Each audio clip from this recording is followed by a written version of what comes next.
5 goals conceded, only 2 scored. Players underperforming, well, that's for sure. We know exactly who those players are. How was this November window? Is it November? Yeah, this November window. How do you think this November window really panned out for the Reggae Boyz team?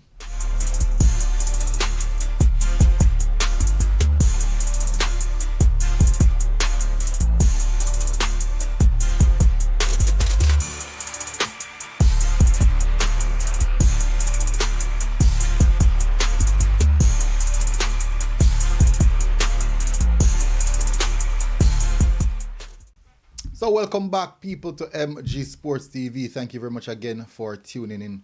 Really appreciate the time, the effort you guys spend to tune into these videos. You know, quite an interesting one.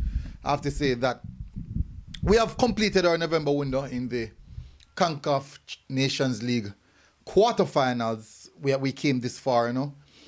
But yet again, we go up against another tough opponent, unable to break down the opponent. And there's a big part in this, a very big part in this. I think a lot of persons are missing out on. And I said it in the press conference, the pre-match press conference, the first pre-match press conference.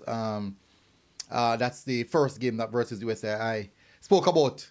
I will ask Al Grimson. Similarities. Ask McLaren. Ask McLaren about the mentality, I should have said the psychological hold that the USA team have on the Reggae Boyz. And the answer was, you know, as you know, a little bit of deflection tactic as normal. But we're going to get into that. But you know what? Let's do the YouTube stuff, people. Hit the like button, hit the subscribe button. We thoroughly appreciate it. If you do so, I don't know anything already. Thank you very much again for tuning in to MG Sports TV. You know, we're doing a thing. We're trying to build a community. It's hard to say a community because regularly when we drop a video, most of the time there's war in the comment section, arguing over so many things. Most persons disagree with what I say. With what I say. But you don't know. Say thing go. Opinions. This is football. Alright, so let's discuss the window. We played 2 games. People. And I got jump on the something there. Over the 2 games, and fun fact, you know, the first game we ended the game actually having, I think we had more shots than the USA team. We had more shots than the USA team. Created a few chances. Coming to the second game now, created a few chances as well. Unfortunately, the first game we didn't take our chance. In the second game, we took 2 of those chances. But the thing is, USA created so much chances, significantly more chances than we did. Over the 2 games, I have to say there's a few players, and you know the expectations for those players are significantly higher than some, and some these players just never necessarily turned up.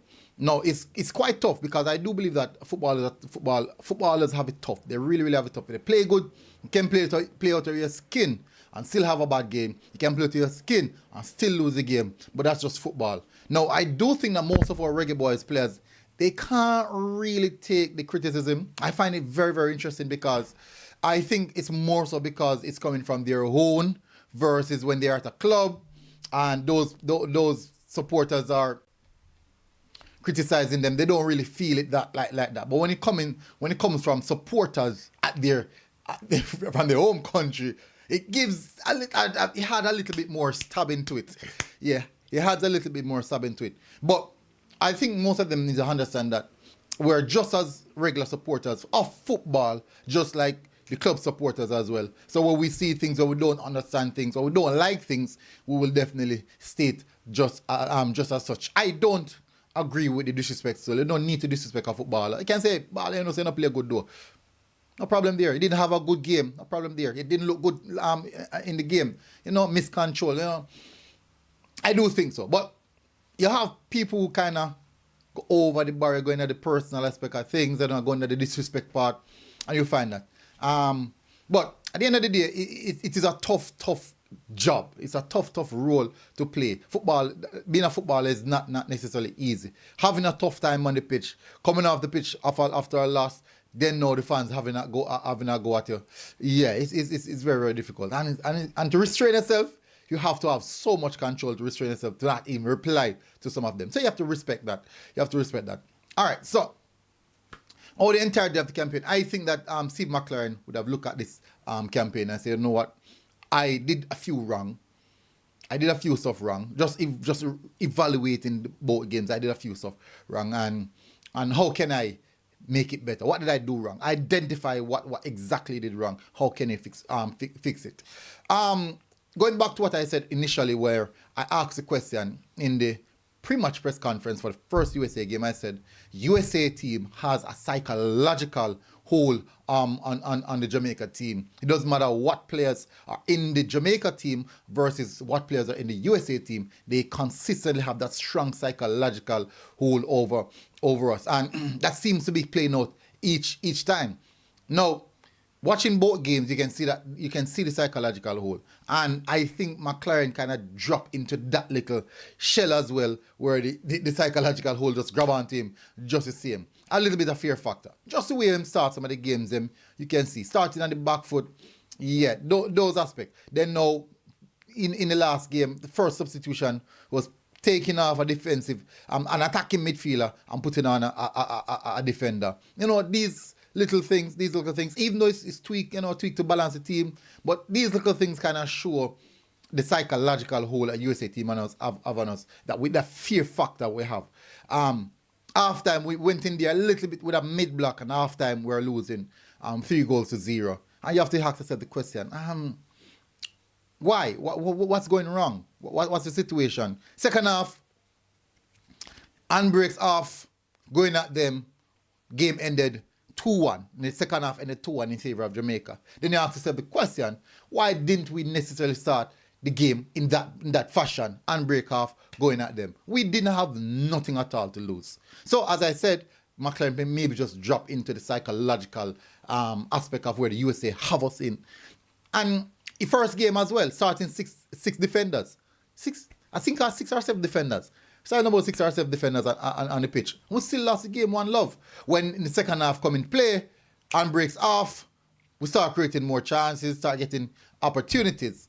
So you ask this question, you start wondering, what's going on? For me personally, I personally think that Renaldo Cephas would have been the key to these 2 games. I personally think that. Why do I think that? Because one, the USA play with a very, very high line. We play in a mid block, but USA play with a high line. High line, Cephas, me don't know. That's just basic common sense. Basic common sense. All them ballers will see what in the first game and the second game were forced to give the balls out wide and over the top. Cognitive, it just won't work. It just won't work. Both games, we saw it both games. When Cephas came on in the second half, he was so direct. No, I do understand that people will say that Cephas need to work on in product. I have no, that is so true. I'm not denying that. I'm not denying that. That is so true. I'm not denying that. But what it gives us, the threat level that it gives us, pushing USA back in their own half, that's the reason why in both games we look way more dangerous when Cephas came on. Let me tell you something about footballers, especially defenders. The moment a defender see a player run off his shoulder, his instinct, his natural instinct, he's saying, get to your goal. Go and defend your goal. That's his natural instinct. So once you have a player like Cephas, just make 2 or 3 run in behind. Automatically, it doesn't matter which defense it is, they will naturally drop off. It's just natural. This is what happened in football. That's the reason why most clubs in world football and most teams in world football have pacey wingers. Because naturally, these wingers will always make teams drop off. And you know what they start to do when football starts transition? Get pacey fullbacks to try to keep up with the wingers them, so that you don't have to drop off.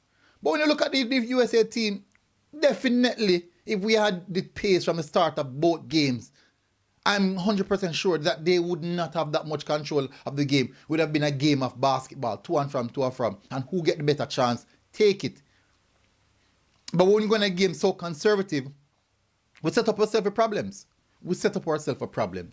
I do think that McLaren has to take the chip on the shoulder for this one.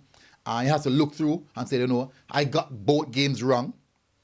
He might not want to accept it, but he got both games wrong. And the psychological aspect of it, that was not addressed, even though I asked the question. He said that winning such and such, that not fix the question. That not answer the question. If a team have a psychological advantage over you, the ideal thing is, one, let's evaluate the situation. Let's see if we can get some specialists in to see if we can assist the players them, or assist the team in itself in getting over the barrier, the psychological advantage. Have them on the bench. Look at certain aspect of the game. Assess, make that specialist assess the team, assess the body language of the players. These little things, it matters. It really, really matters. That never addressed. No. Secondly, another aspect of it that I've got to put on Steve McLaren is ball handlers. Ball handlers, people. No, Steve McLaren emphasizes on these aspects in every interview that he does. Keep the ball. Protect the ball. Secure the ball. Clean passes. Passes in the third. Protection. Recycle. No, Isaac Hayden is quite good at that. I know from the team, so he's quite good at that. No, my problem is, if you want your team to protect the ball, keep the ball, and I asked the question about a few months back, probably from when he just come in, or one of the first game I play, about the profile of players. I said, Steve McLaren, according to your selection, based off what you said you want to do, protecting, clean, whatever, do you think that the players that you're selecting are the ideal players, are the ideal profile of players in regards to what you want to do? And he said, yes, that's why I picked them, such and such and such. But when you watch a game, based off what he said about protecting the ball, keeping the ball, recycling the ball, aggressive on the front foot, we're not doing that. See, I asked yourself the question now. Did he choose the right profile of players per game? Let me give you an example. First game that we played. First game versus USA. Let me tell you the back four. First game versus USA. Back five, basically. Lembikisa, Holgate, Low, Bell, Lay. Out of all them, only one of them technically can really keep the ball. Would I say, based off a technical aspect of it, would have been Bell. But fun fact, in that game, Damian Lowe was the ball handler. And he actually looked quite decent with the ball as well. Not fair to say. But when you ask yourself the question, you have 5 defenders and none of them are ball handler specialists. Fun fact, let me give you a fun fact. Do you know that one of the best ball handling defenders we have, other than Pinnock, would actually be Richard King, for those who don't know. He's one of the best ball handlers we have. Fun fact. You might agree, yes or no. No problem at all. None whatsoever. It's my opinion as well. Then ask yourself the question. In midfield, Latibodier, Palmer. Now, Palmer in some sense can somewhat of a ball handler. But for some reason, the last 2 games he has been, last couple of games, I don't know. Miscontrol, mispass, all kind of something there. No. Latibodier, we all know, is not necessarily a ball handler. But for work rate, is basically the better midfielder we have right now with work rate is concerned. Then now, the last game, ball handler. Me ask myself the question here. We have on our bench one of, if not, the best ball handler in the team on the bench. The best ball handler on the team in Ravel Morrison. But for some reason we didn't see him. Then you ask the question, why bring him if you're not going to even give him an opportunity? Why bring him then if you're not going to even give him an opportunity? What, he didn't see what? Just maybe he didn't like what he saw in training from Ravel. Just maybe. That could be the case. So that could be a valid case. But in my sense, I said, from my perspective though, one of the best ball handlers in the team, I wouldn't even see him coming onto the pitch. would definitely deserve a bit of explanation as well. Anyways, but as it stands, Algrim's McLaren have to go assess. McLaren have to go assess these two games. These two games are really, really important to assess. I see a lot of persons, me see as basically they're saying that this is not necessary. This is just a pre-up to the World Cup, and World Cup, we shouldn't be heavily focused here on this. And I said the same thing as well. And now me I evaluate it. Me I look back and say, is that right though? Because USA, these are the type of teams we would be playing in the World Cup. And then I ask yourself the question, are we just participating? We just plan for going to World Cup to participate? Because if we can't compete with the USA, if we can't compete with these teams at this level, I mean, really make sense to go to the World Cup? What is a God World Cup? We say we did the World Cup and then take 5 and 6 and send back our yard? But go get embarrassed? Yeah, so it's not just what we see here, people. This what we see here is where we're at this present moment. USA boxing us up twice is where we're at this present moment. It's where we're at this present moment. At the end of the day, it's football. But points be known, World Cup is right around the corner. And if we can't compete with the USA, we're going to compete with the Brazil, the Argentina, the France, the England, Germany. How are we going to compete with them? How? Anyways, because I want to tell people, this is my assessment of the should I say the camp or the international window. If I give it out at 10, I probably want 2.5. Players, we expect to turn up and do something. Unfortunately, Bailey, Gray give you 2 goals still. So he probably get away. Wells, Boza didn't give us anything either. Casey Palmer didn't give us anything. McGee didn't give us anything.